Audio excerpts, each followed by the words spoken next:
All right, it is not an exaggeration when I say this might just be our most requested launch monitor accuracy test ever on the channel. So many of you asked for this one, so today we're gonna do it.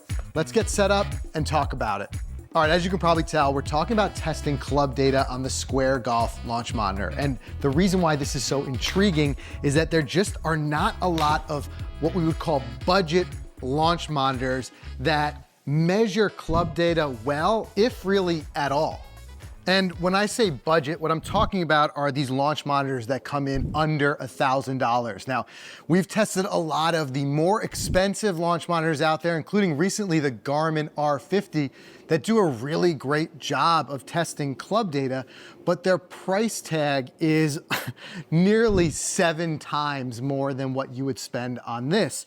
So if we can get accurate club data out of a budget launch monitor, well, that's certainly going to turn a lot of heads. All right, so I'm not going to cover all of the features of the Square Golf launch monitor here because we've done that extensively in some prior videos. We talked about the exciting fact that there are no subscription fees for all that ball and club data. We covered that in a previous video, but we also talked about some of our concerns in a recent video, especially one that stood out to us, the fact that this is for indoor use only. So I'll link to both of those videos if you want to check it out. But that being said, there's definitely still a place for this, especially at that super attractive price point. So for those of you who are looking to use a launch monitor indoors and you want both accurate club and ball data without a subscription, well, the Square might be exactly what you're looking for.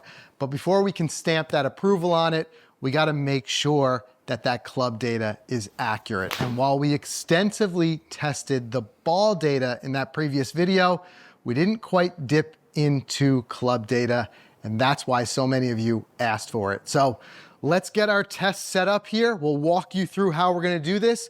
We're going to hit some shots, and we're going to show you all of the data to really put this club data to the test. All right, while we wait for the projector to quickly warm up, let's talk about a few things that are very important when it comes to actually getting club data out of the Square Golf launch monitor.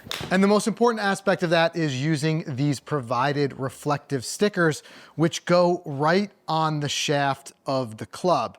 Now, they're pretty easy to apply, and I will admit to you that I was a bit nervous to stick any sticker on my brand new GT driver, but I've been fooling around with these a little bit and they're actually not too tacky. They do come on and off pretty easily because I've also seen a lot of you talk about in the comments, I'm not the only one who gets a little bit nervous about putting stickers on brand new clubs, but they're very easy to apply. There is very specific instructions in the manual of where to place them, and it really does not take much effort to get these little stickers on the clubs.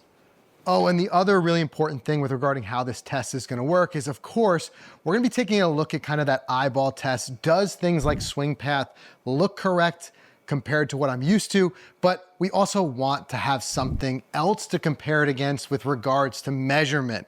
So what we're gonna be doing is we're gonna be using the FlightScope Mevo Plus. This has the Pro package unlocked, which is what's going to give us all of that club data. And of course, here I gotta take a moment to give a special thank you to our friends over at Play Better, because they are the ones who provided us with this Mevo Plus to use in our testing. This, however, is not a sponsored video in any way, and no matter what launch monitor you end up choosing to buy, one thing I can tell you for sure is that you will definitely get the best price from our friends over at Play Better. And what we like about them is that they carry all of the launch monitors. So we get to review them all independently, let you ultimately make the choice which one is right for you with regards to features and price. So thanks again to Play Better for letting us use this Mevo Plus, because like I said, this is what's gonna give us additional club data, so we have something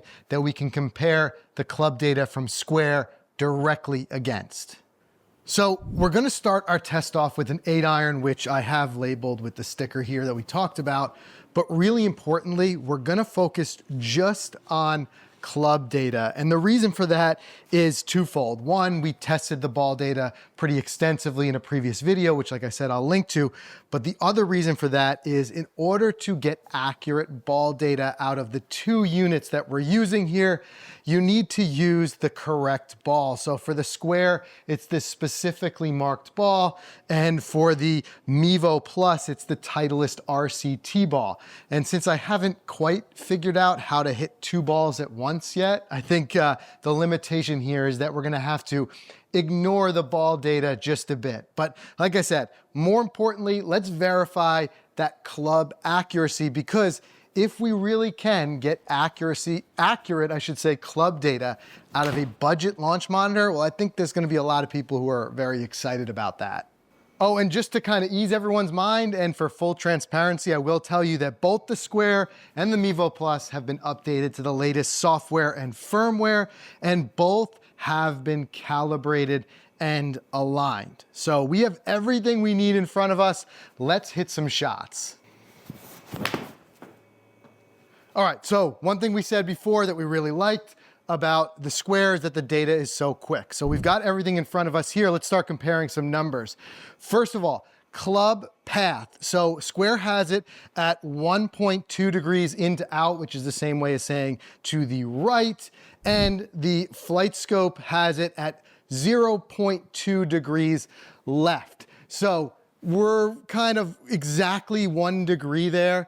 One is saying right, one's saying left, but effectively it seems like it's a pretty square and straight through swing path. So we're within 1 degree. The face, very close here. We have 4.9 degrees that it's saying the face was open at impact on the Square, compared to 4.6 degrees on the Flight Scope. And then we also have angle of attack, which you want a descending angle of attack on an iron, of course. So we've got 4.5 degrees on the Square. Compare that to 8.9 degrees on the Flight Scope Mevo. So that is the first one that I'm seeing that we're having a little bit of a disparity. They're both reading a downward angle of attack, but it's about 4 degree difference. But there's one kind of glaring at me here that is concerning. So dynamic loft. And just as a quick kind of understanding of what that is, obviously each club has a certain degree of loft on it, and that is the loft built into the club. Dynamic loft is the amount of loft that you deliver at impact. So the idea being, especially with an iron, we want a little bit of a forward shaft lean, which should take some of that loft off the club. This is an 8-iron, which I believe, I'll put it exact specs here on the screen because I'm trying to go from memory, but my 8-iron is somewhere around 36 degrees of loft. So I would expect to de-loft it on a good strike by a couple of degrees. What I'm a little concerned with is this number, 23 degrees of dynamic loft. Feels a bit aggressive to me. I mean, that would be de-lofting it quite a bit. On the other side, I'm looking here at the Flight Scope, and we've got 38.1, which would mean that I'm actually adding loft and effectively kind of flipping the club and adding loft. Now, I have struggled with a little bit of a flip. I'm no pro, so take it for what it is, but I think the accurate number is somewhere between those two. That's just one shot though. Let's hit another. Let's see if we get a pattern. And then I also want to hit some other clubs. Well, for whatever reason on that strike, the Square didn't pick up any club data, and the Flight Scope fell asleep with all of my talking. So I didn't get data from either one of them. Let's just scratch that and hit it again. Okay, we got data again. So real quick again, faced the club path within 2 degrees, both showing a path to the right, which is my normal swing path. Face showing fairly square on the Square, yeah, no pun intended. And then a little bit left on the Flight Scope. Angle of attack is within 2 degrees, but here again, dynamic loft. I'm getting 23 degrees. You guys let me know what you think about that in the comments, but I just don't feel like, I feel like that's just just way too de-lofted for my real strike. And then we're getting a dynamic loft of 36.5, which would basically be just delivering it with its stock loft on the flight scope. I'm gonna try one quick thing before we move on to hitting another club. I'm gonna try to mess with that dynamic loft. I'm gonna try to really de-loft this thing. So what I'm gonna do is I'm gonna put this ball back in my stance. I'm gonna try to really get some forward shaft lean. I'm gonna try to hit this ball low, really try to just kind of see what kind of variability we can get in that dynamic loft. So real low punch shot there. You can see right there, you can see the path, you can see the face, again, pretty close. It's a descending strike. I would say that on the passing the eyeball test, the flight scope is probably a little more accurate here, almost 10 degrees down on it because it was so far back in my stance. Both did lower their dynamic loft, but not by as much as I would expect. 19.5 on the square to 34.8 on the flight scope. So we're gonna keep hitting them, and I'm gonna talk about which numbers are the most important to me and which you should care about and kind of why. But the reality is, I think there's no set saying that the gold standard is the flight scope. I'm actually, in fact, a little bit concerned that the flight scope might be giving me too high of a dynamic loft. But let's do this. Let's grab a wedge and see what kind of loft we get out of that, and we'll keep talking about these numbers. All right, so now I've got my Vokey SM10 48-degree wedge. You can see the 48 is stamped right on there, so we know the exact loft of this one, you know, at setup. So we're gonna see what kind of it delivers. But like I said, in a second, I really wanna talk about, because I'm seeing promising numbers with regards to path and that face, which I think are the two most important.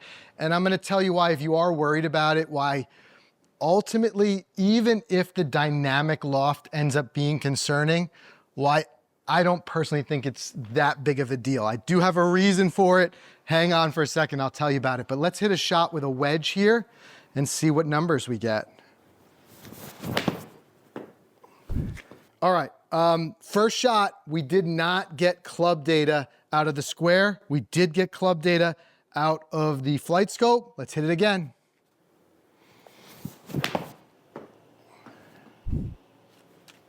Two in a row, no club data from the square. Keep trying here. All right, now we got our club data. And I don't know, I'd have to do a lot more testing to find out. I don't know if it's because I have a black finish on the wedge that might be throwing it off, but let's just kind of see here. We've got a face to path, 2.7 to the right, as opposed to 0.6 left on the flight scope. Face is 1.3 open, as opposed to 0.9 closed. Angle of attack, 3 degrees down versus 4.2. But again, dynamic loft is concerning to me. So we've got 30.9 degrees on the square, which means I'm de-lofting by 18 degrees, which I think is a little bit aggressive. And on the other side, we got a dynamic loft of 49.7 on the Mevo, which would mean I'm actually adding loft to this club, which again, doesn't quite pass the test to me. And where I can really highlight that, and something I'm gonna talk about more in a second, is launch angle. So 26.4 degrees of launch angle with a wedge is really where I want to launch it. You know, I want to launch this kind of low and get some spin out of it. Again, not exact ball numbers because we're not using the exact ball, but you know what? Here, I'll throw, let me throw the squares ball in there to get the exact ball data. We'll look at that launch again. And then like I said, we'll talk about why I'm not too concerned with that dynamic loft. No club data from the square. Hit it again. Again, I wonder if it's just the finish that I have on my wedge causing it a little bit of a problem there. All right, we got numbers. Let's look at them real quick. I'll put them on the screen so you can see. Pretty darn close again, within 3 degrees on both the path and the face. We've got within 3 degrees on the angle of attack. Our big difference, once again, is our dynamic loft. But here, let me just quickly tell you why it's not, before we go and hit the driver, why it's not too concerning to me. There's a lot of factors that go into dynamic loft, everything from shaft flex to your individual swing, right? Where I would be concerned with dynamic loft is if I was doing a club fitting, but here, using this and thinking of the lens in which this would be applied, this square golf launch monitor, or even the Mevo Plus, is in that budget range, right? I want something that's gonna help make me a better golfer. If I'm using it for game improvement, then my 2 most important club data parameters are going to be first and second, my club path and my face to path. I wanna make sure that I am working on my swing path and having a consistent swing path that produces the ball flight that I want. The 3rd most important to me would be my angle of attack, because I want to, with these clubs, make sure that I'm descending into that ball.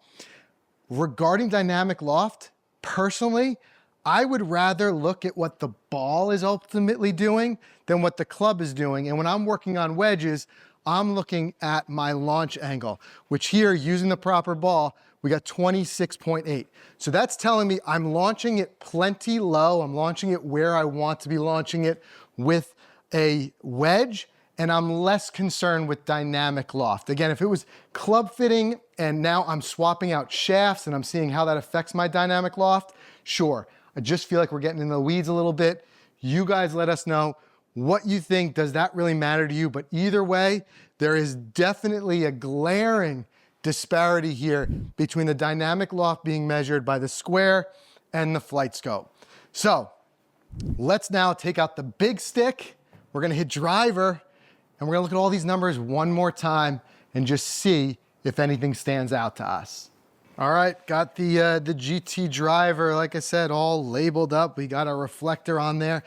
I am honestly, as I'm doing this, my mind's kind of running, and I'm wondering if those missed shots that weren't picked up with the wedge are because of that black finish, which, if it truly is, and that's just me hypothesizing, then if you do have anything other than a traditional finish on your wedge, it is something to think about. But you guys let me know what you think in the comments if you think that was.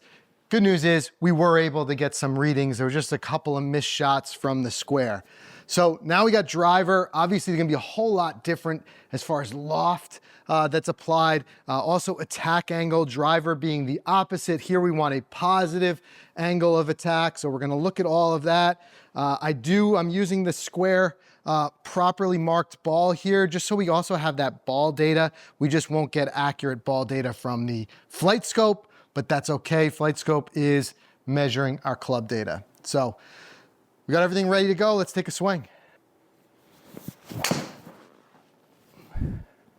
All right, we're seeing some consistency here. And what I'm talking about is that both the swing path and the face to target, are both really kind of close, just like something that we saw with we saw this with both the wedge and the mid iron, that those were pretty darn good. Angle of attack here too. Now, it's so close. I mean, again, you'll see that word descending there on the square, but effectively it's 0.1 degrees. That is just delivering it square, which is very similar to what we see with the flight scope. And here though, all of a sudden, dynamic loft is almost exactly the same, 10.4 degrees to 10.6 degrees. It is worth noting that this is an 11-degree driver. So that, to me, is not my most efficient strike by any means. If anything, I'd want to hit up on it a little bit more. Maybe add a little bit more loft for height. But so far, one shot, similar numbers. So let's hit another one.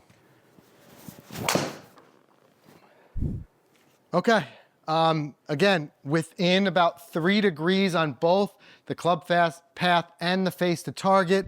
Here we were able to get a little bit of a more efficient strike. We had 3.6 degrees ascending, which is what I want with my driver on the square, and just under 1 degree on the flight scope. And again, dynamic loft here again, was fairly close. I still think the flight scope is applying a little bit more dynamic loft than what's the reality, just kind of knowing my clubs and knowing my swing, but overall, pretty close there. All right, so now we've hit shots with a wedge, we've hit a mid-iron, we've hit a driver. Looking at that data kind of holistically, what does it all mean? And one thing I will say is that I'm definitely impressed with the two, I would say, most important club data parameters. At least when I say most important, I mean for your general use, home, like working on your game improvement. We're not talking about club fitting. I really think that's a whole other arena. But the two ones that I'm talking about here are both the club path and the club face. And now with multiple shots with all of those clubs, we saw similar numbers with the Square, which is our budget launch monitor, as compared to our Flight Scope Mevo Plus. With this club data package, will run you over $2,000. So I'd say it's kind of dipping up into that mid-tier price range. And I think those two, not only did we see similar numbers, but it's numbers that I'm used to seeing with my particular swing path and face. So both of those are very promising to me. The other one, of course, being the angle of attack. There too, we saw very little variability between the two different devices. And that really showed me, again, passing the eyeball test, that downward angle of attack with the irons and the wedges, and a little bit of an up angle, which we want to see with the driver. But we can't leave it unaddressed. There is definitely something concerning with that dynamic loft, which is our fourth parameter that the Square gives us. And who knows, maybe this is something Square, don't forget, just recently launched. Maybe this is something that'll be fixed with a firmware or a software update. But I just have to say that it stands out to me as just reading those numbers too low, at least when it comes to wedges and irons. Driver looked pretty darn good, but there too, it concerns me. But you have to take that with a grain of salt. Full well saying the Mevo Plus, which is a much more expensive unit, was giving me some dynamic loft numbers that I also don't think are spot on. I truly do not think I'm adding loft to the club when I hit my irons and my wedges. I've gone through multiple fittings using very expensive TrackMan devices and have never quite seen numbers like that. So it tells me that there's something wrong. But more importantly, here's why I don't think you should be concerned with it. Like I said, unless you are buying this unit, which I don't think there's anyone out there buying a budget launch monitor in order to do club fittings. If that is your business, I would guess you're probably using something much more expensive like a TrackMan. But why I don't think it matters for the vast majority of us, for the most part, like it's hard to say doesn't matter, but hear me out. It's the fact that dynamic loft is something that I don't see most of us really working on dialing in. I think we've seen and we've tested before. We tested against the Foresight GC3, the ball data, and there I think ultimately knowing the conditions that you actually launch the ball for a purpose of practice and game improvement is more important. So if it's me, I'm practicing at home. Take, for example, my wedges.